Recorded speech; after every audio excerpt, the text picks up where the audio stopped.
Welcome to Healing Tales. I'm Dr. Ruth Roberts, here to help you become the best pet parent you can be, with simple, natural care that works for real life, real budgets, and real pets. Hey y'all, welcome back to Healing Tales. I'm Dr. Ruth Roberts, your original pet health coach, and today we've got a really special guest joining us, Sara Paplham. And if you don't know Sara, she is one of our certified holistic pet health coaches, and she's bringing in over 15 years of experience as a certified dog trainer, specializing in fear-free or fear-based behaviors. She's also running a smaller stress-reduced boarding and daycare facility for pets. And I think this is an incredibly thoughtful approach for furry friends who need a little extra care. And gosh knows Hio does. She is does not like being away from us for sure. But what makes Sara's work even more fascinating is how she's integrating energy healing into her practice. Her journey into energy work started as a personal exploration, but it quickly expanded to include both her family, her own pets, and the dog she was training. Sara became a certified practitioner in the Emotion Code in 2019, a method developed by Dr. Bradley Nelson to release trapped emotions that can cause stress and behavioral issues. And in 2024, she became a Reiki master and teacher, further deepening her ability to help pets move from fear to freedom. And Sara, I'm so happy you're here with us. So let's jump right in. You've been doing a lot of really amazing work in terms of energy healing. So can you share a little bit about if there was a thing that really started you down that path to explore this? And then how did this evolve from being something to support you personally to supporting your pets and your clients' pets? Yeah, for me as a kid, I've always been, a feeler. And I'm an empath. So it's like emotions have always been a big thing of mine. Fast forwarding into the standpoint of, being in a religious church type thing, nobody really understood what I was going through. And on top of that, it brought on a lot of health issues for me, which I found out in 2016, I have Lyme disease. I have chronic Lyme disease. Never was getting any answers from doctors. I always had a passion with doing dogs, and it was starting to take a toll on me pretty quick with health-wise with the Lyme, and nobody was giving me relief. So I started going into the energy aspect. First went into and got answers and relief through a program called quantum energetic structured therapy. But with me, it was working, but it wasn't really going away. So then I started looking into it because I'm like, well, emotions are a big thing of me. That has to be a link to this.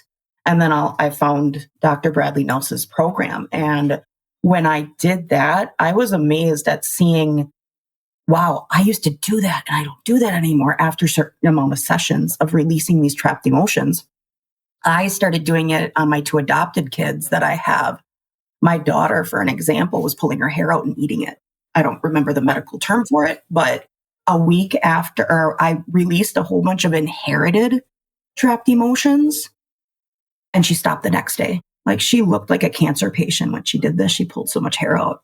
So then I have these couple dogs that are actually really, they stress out easily in my kennel. And I just did the emotion code on them. And it was like night and day, just in days. So it's like, I got into this because of that purpose, and how we all know they talk to us, they communicate energetically, our pets. So I'm thinking, why aren't we learning how to do this? Or how did we forget? Yes. Do you think that's the case? Do you think it's more of because you mentioned you're an empath, you felt people's emotions and probably didn't really understand how to deal with that. Do you think that that's part of the deal, is that we knew how to do this, but somewhere along the line it got trained out of us? Is that a fair assessment? 100%. I took another course too, because I am an animal telepathic communicator, but I'm in practice. I've always been able to do that. And I always thought it was just my brain racing, because my brain goes 1,000 miles an hour all the time. But with me, it's like, I used to always hear animals, but I never thought it was them. I thought it was just, oh, I'm crazy. My brain's just going, you know? Right And on. yeah, I do. I believe in that. Amazing.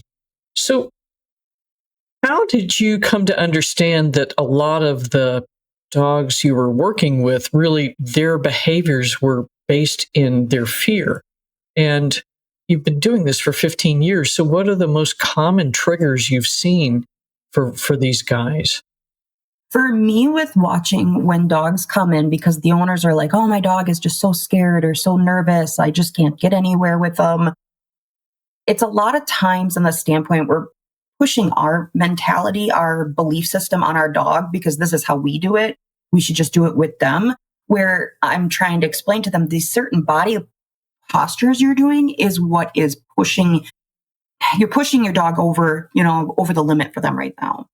And also in the standpoint, I tell people when we're looking at dogs that genetics is huge. I tell everybody, if you're going to go to a breeder, you need to 1,000 questions to this breeder. Make sure you're seeing the area. Make sure you're seeing mom and dad. But the other thing that I've noticed is how are the people feeling? How are the owners feeling? Because if they're like, oh, my poor puppy is always so scared, that energy is getting portrayed onto the dog. And then they're like, oh, I have to stay like this.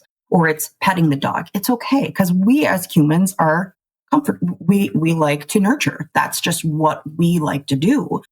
But then that just instills that into the dog because they're like, well, you want me to keep doing this. You're telling me to keep doing this. So it is. It's huge in the standpoint looking at the whole scenario. Everything can be different for each individual dog. Right on.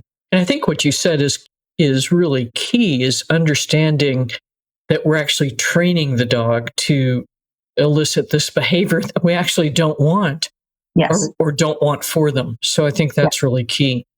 Mm-hmm. So how do you start? That can be pretty dicey conversation with a pet parent. How do you start that conversation with somebody? Some people I do explain to them right away because yes, it is. I tell a lot of people, I'm like, this does sound woo woo. I'm going to tell you that right now. I used to be in the same boat.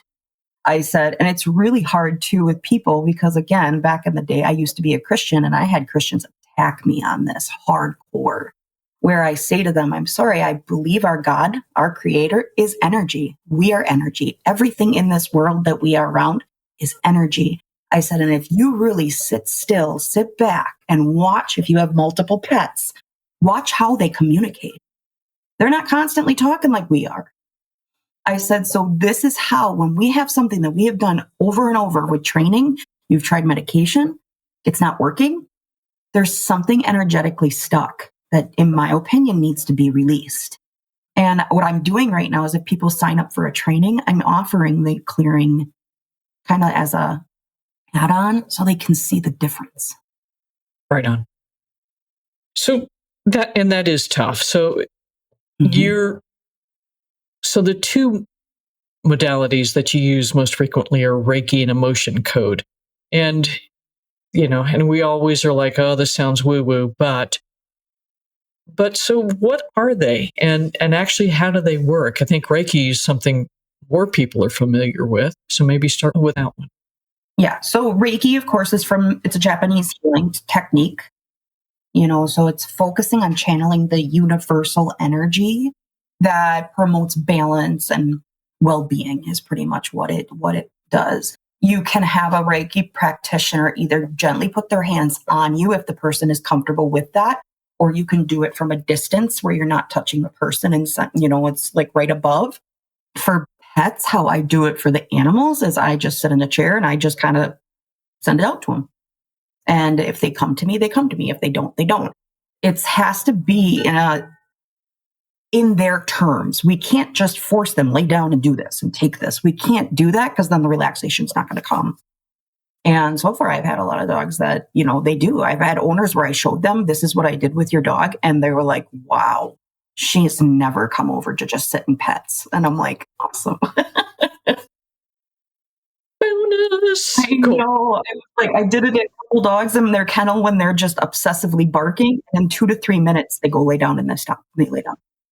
Amazing. Cool. So let's talk a little bit about the emotion code. We kind of touched on it briefly, but Yes. what are you doing when you're working in this modality?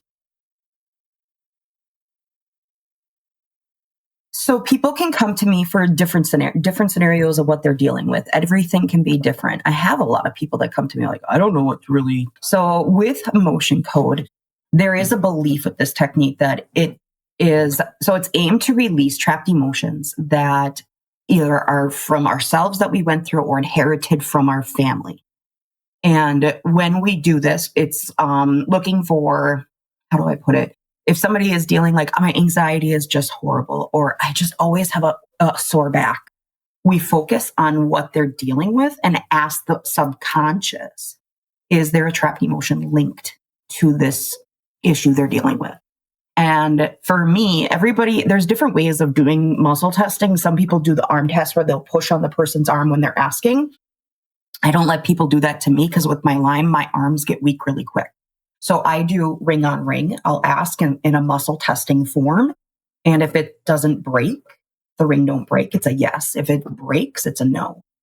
And when I find that, I will release it in the standpoint, and how he explains it is we are doing it from the main meridian. You were swiping over your head or over the client's head. But for dogs, of course, I can't do any of that. Everything is me being a surrogate for the pet. And I'll release it over my head. And for me, I tell people what I'm doing is I'm stating whatever word comes in my head that needs to be imprinted into you, kind of how I put it. So I'll just like love, or I'll hear release, balance, combat, just those kind of things. And when we do that, I have had people that have like, when I brought up something, they'll be like, wow, oh my God, the pain's going away. So we don't realize, because it's like all we really are focusing on when we hear like emotional, a lot of people only focus on like PTSD. And it's like, okay, if that's a real thing, then why aren't we digging deeper into it? It's like, so it's something that's the only way that I can get people to really understand the emotion code aspect. I mean, if PTSD is from all the emotional trauma you went through, then let's look into and finding that root cause to see what's stuck. Let's get the body to release it out. Right on. And I think that is so critical. Like, I mean, Io showed me our little poodle, beyond a shadow of a doubt, dogs do have PTSD. I mean, just no way about it. She came out of a house, a woman had 140 dogs in there, and just, the first felony animal abuse case in South Carolina. But I mean, no, it's astonishing to me that these guys can come out of those types of situations and still love us and still trust us. But we've done a lot of work with her over the years because she had probably not only her own trauma, but also generational trauma, because her mother and, family were in this house as well. And so I think that's something it's beginning to be understood better for people, but it's something I think we don't understand for dogs, cats, horses, cattle, any 100%. animal. Yep. Right on.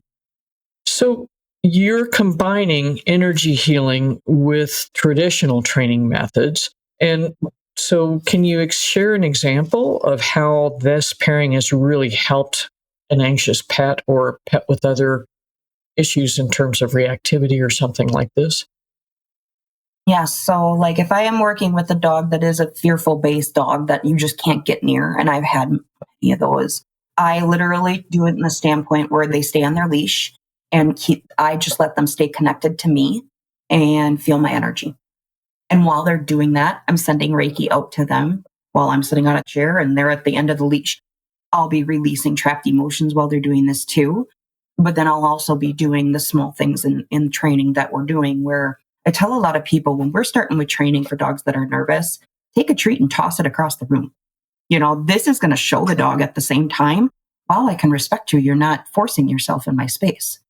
They come on their terms. And once we get to that point where they're doing it every time, they get closer and closer and closer. Then I get to see, okay, can you sit for me? I'm going to see if you sit for me. And if they do, awesome. I'll toss the treat again away from me.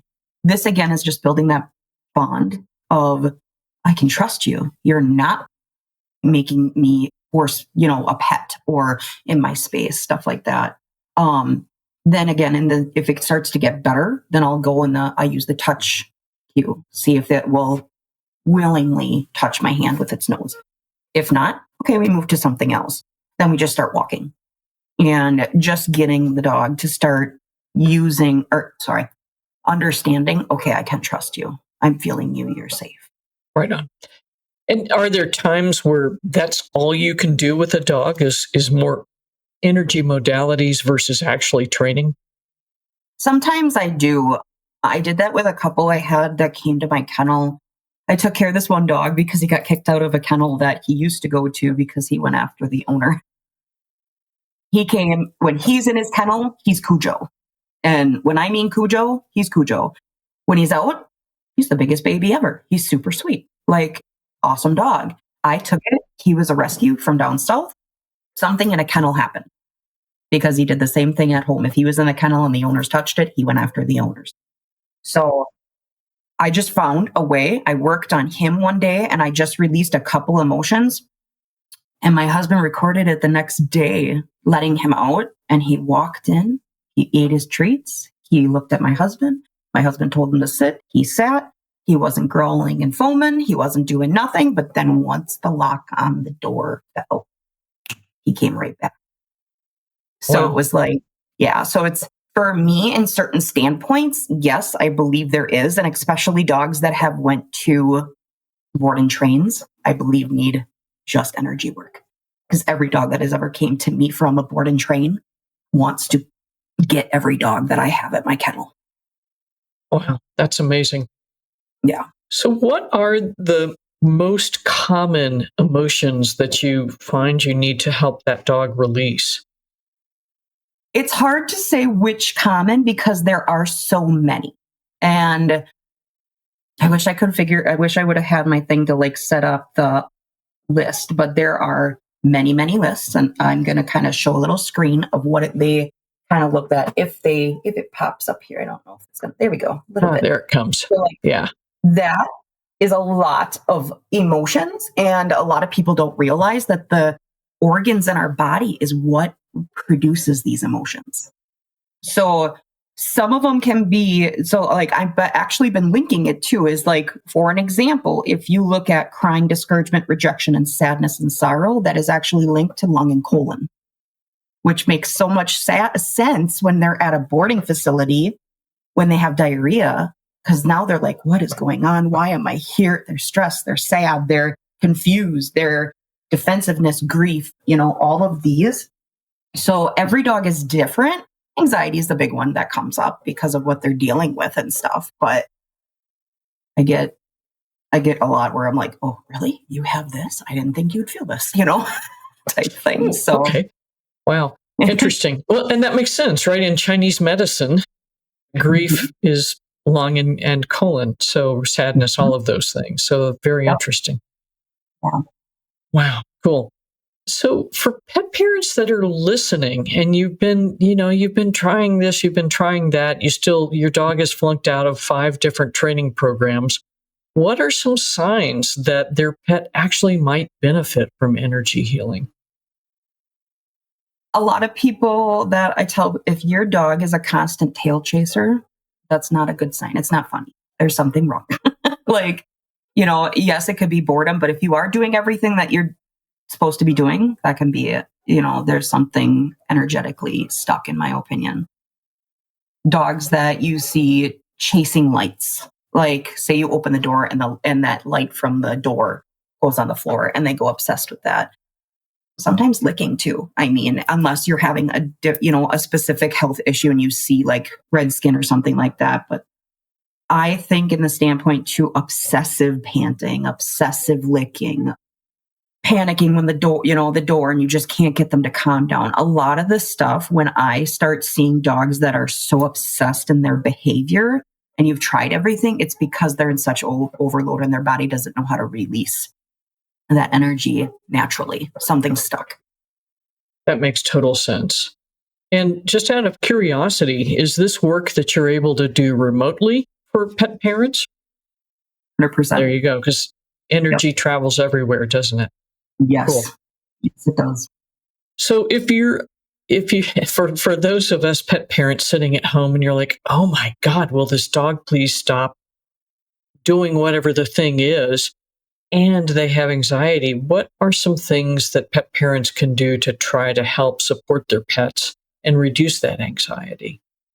So I do tell a lot of people when you're having that issue, think of how you're feeling about it though too. If you are nervous, if you're frustrated, if you're overstimulated by it, if you're sad about it, that energy you're feeling about your pet is actually feeding it. And I had a dog that I was training, and the dog went through kind of a rough life. I think the previous owner that he was with was not mentally healthy, because then the family member, so the original owner committed suicide. The nephew took the dog, didn't do very well. I mean, did okay in the household, but I think they had a Rottie that was kind of like bully to the other dog, but then they had to get rid of the dog a year later. So then the mother took the dog, which was actually the sister to the original owner. And it was funny because when I felt this dog, it was overwhelming for me. I could feel the pent up anxiety in this dog. And when we were working with it, I got it to calm down. I was doing Reiki while I was talking to the owner. I was just doing it while I was talking to the owner. But then the owner got into the conversation of the situation in the family and what happened. So the emotional story started coming out, and the dog was going crazy after laying and sleeping by my feet. Just woke up and just started going crazy. So I looked at her and I said, "Did you see that?" And she's like, "What?" This is how I tell people: sit, watch your dog, chill with them, put your hands on them. Don't pet them. Just place your hands on them. And you're going to literally just think of the positivity that you want to instill into your pet. And you're going to start to see your dog just go from, right on. You're just beautiful. You're going to feel it. And I think, so it's like, wow, the lady really didn't understand that the dog went from sleeping to going bananas. But I think that's it, is that we get, as pet parents and people, we just get accustomed to something that is a really negative behavior or just a bad energy balance, and we don't even see it or feel it anymore. It becomes a habit. It's just the habit now. It's part of your life, your ritual, your lifestyle, if you want to call it that. And I'm like, now we have to break this habit. That's going to be the hard part, but that's what we have to do too. Well, and that's it. I mean, just knowing what the thing is, what the trigger is, I think is 80% of the solving the issue. Yeah, because now you know, and you're like, oh, now damn it, I did that again. Yes, and it's like they said that to me. They're like, 3 weeks. I'm like shocked. In 3 weeks, we have been able to finally communicate with this dog. And I'm like, this is awesome. I said, you guys are doing amazing. Like they did so much work into this and paying attention. It was awesome. Cool. And just out of curiosity, did the family dynamics change as well? That you could tell? I think so. Yeah. Because even with walking into the house, because the biggest thing I was noticing too with them when I was training, I would catch them correcting a little too harshly, just because of it's a reaction. It's just such a reaction to everybody. And it's also the frustration. And I'm like, okay, hold on. Take a tone down. It doesn't need to be that hard.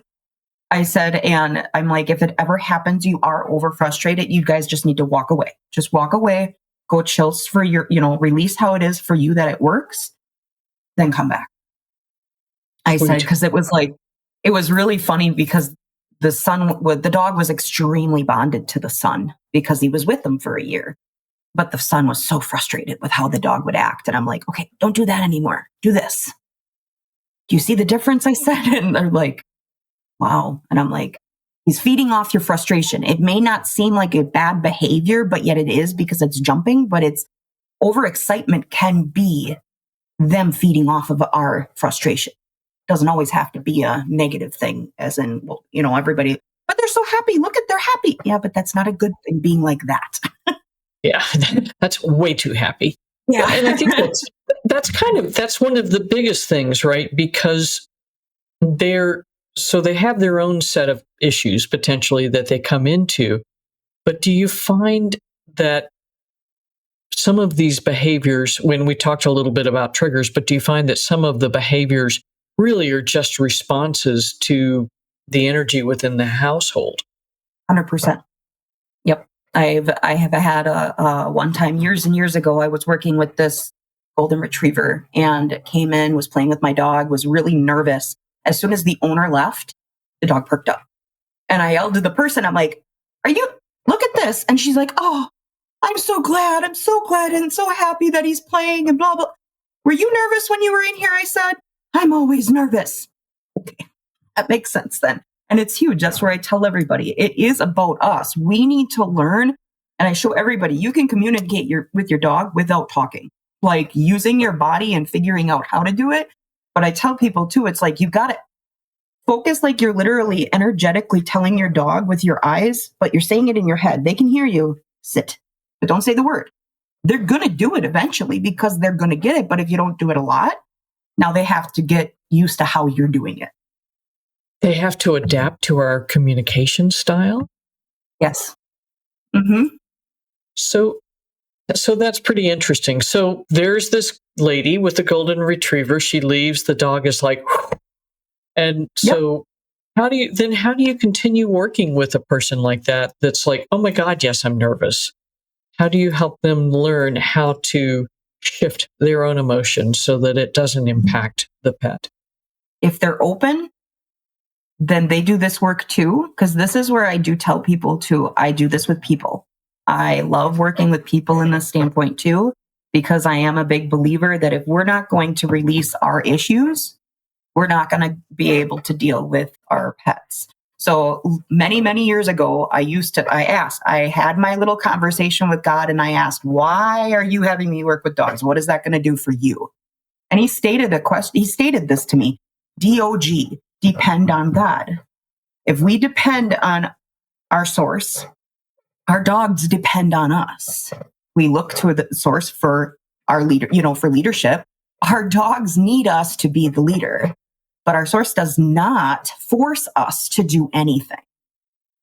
We are using too much force and training. So in the same standpoint, he said to me, you can't work on the fear if you don't work on your own. Right on.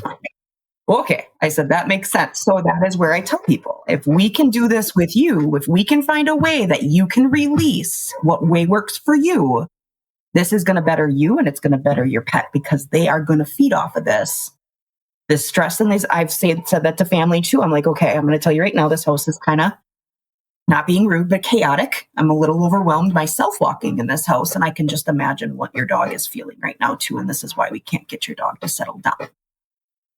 Right on. And that's a hard conversation to have with people potentially. Mm-hmm. Do you find that have a rough idea of what percentage of people are like, yeah, I know, and others like, you're just nuts, lady? I probably have a lot of people that do think I'm nuts. So I want to say it's either a 50-50 or a 60-40. I have a lot where they're like, wow, it really does work. And I'm like, it's like, I get it. This may not be for everybody, but yet I look at it in the standpoint, you're going to find your way that works for you. But that's the thing. We need to find the way that works for you to release how you're feeling. Sweet. And then training's just going to come as a breeze, Yeah, that's amazing. So what do you think is the biggest misconception about energy healing for pets or people that you'd like to clear up? My biggest conception, just because of the life I've lived and how I was raised, is the religious aspect of when I got into the emotion code stuff and I put out on Facebook because I had to practice on people and I had people come at me and tell me, this is not of God and da da da da da. And I'm like, where is this not? Why? And so that, in my opinion, is where where it's the struggle, because a lot of people look at it, it's either this way or no way. And I don't believe in that. I believe everybody has their own way. If something doesn't work for me, but it works for this person, where am I right? Do I have any right to say to somebody, that's not the right way to do this if it works for them. So I look at it as we need to find what works for that specific person. But that's the same thing with the training. I tell everybody, if you have a trainer telling you that you have to do it this way and the dog has to do it this way and it's not working, why are you doing that? It's like me having my autistic son and my daughter that's not autistic, expecting them to do the same exact thing. Absolutely not. Why are we doing that to our pet? Right on. And I think that's it. I mean, that's the very definition of insanity, right? Is to Yep. repeat something over and over and over again that fails time after time and expect different results. Yep.